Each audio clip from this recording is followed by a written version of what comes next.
Hey Jackie, I thought I'd make a video to kind of explain things. It's easier to do than in a text.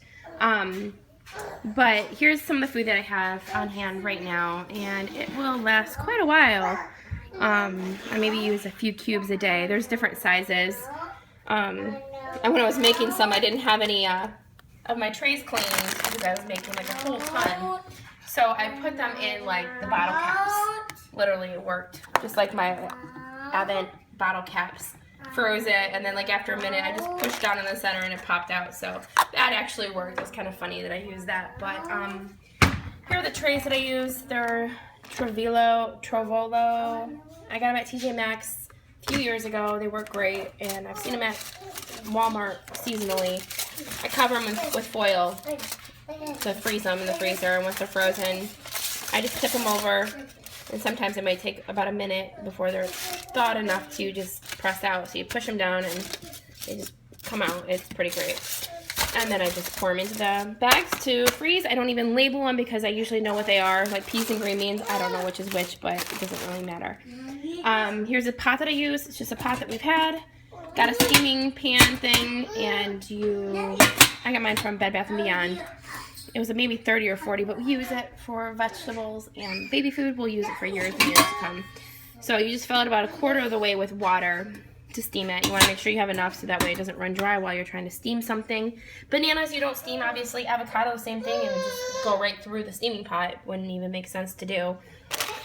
Pumpkin, actually a little quieter on it. Organic canned pumpkin, and that's what I do. I just put it right into the tray. It's already pureed, obviously. Pureed regular pumpkin, and freeze it. And spinach, this is sweet potato with a little spinach in it because I blended spinach before I did the pumpkin. Not a big deal. And apples, carrots, more avocado. All you have to do is put this in the steaming pot and steam it and freeze it. Oh, blend it too, obviously. Get them to blend it. And then there's, corn, green beans, and peas. I just buy bags of frozen organic of those three, and I then steam, puree, and freeze. It's just easier to do. I don't really know what I would do. I'm not going to buy fresh peas or green beans or corn. It's just easier to get the frozen bags and do it that way. Still organic and still basically fresh. And then, obviously, sweet potatoes and apples you have to peel. You have to peel the apple skin off. And same thing with carrots. Peel, cut, steam. Some take longer than others. There's a website, wholesomebabyfoods.com, and it gives you information about foods to make, recipes based on age, tells you how long to steam them for. Most of them are around 5 minutes or until it's tender. It's easy enough to lift the top off the pot and to feel and see. When you're pureeing in your blender or Ninja, whatever you have to sometimes add water. I think like banana, I didn't have to add water. Maybe apples because there's a lot of water in apples. So I don't think I had to add any for apples either. But usually you have to add a little bit of water. Some vegetables like the peas and green beans and corn were pretty dry, so they needed quite a bit of water. Not dry from steaming, just a drier vegetable, I guess. But you can kind of tell as you go, as you're blending. If it's not pureeing, you need to add a little water. But you don't want to water it down too much, though. So just kind of make sure you get just the right amount.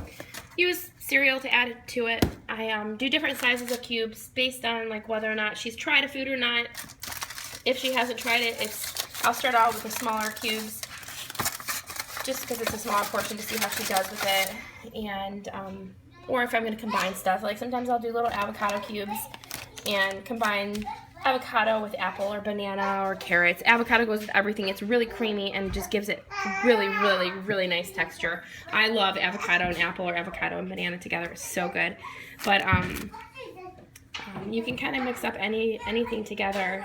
Spinach, it's sometimes good to use like fruits because it's not the most amazing taste. But she eats all of it. She loves all of it. She's done great with all of it, so it's been great. I do use jars with the meat in it because I don't like to do the meats at all.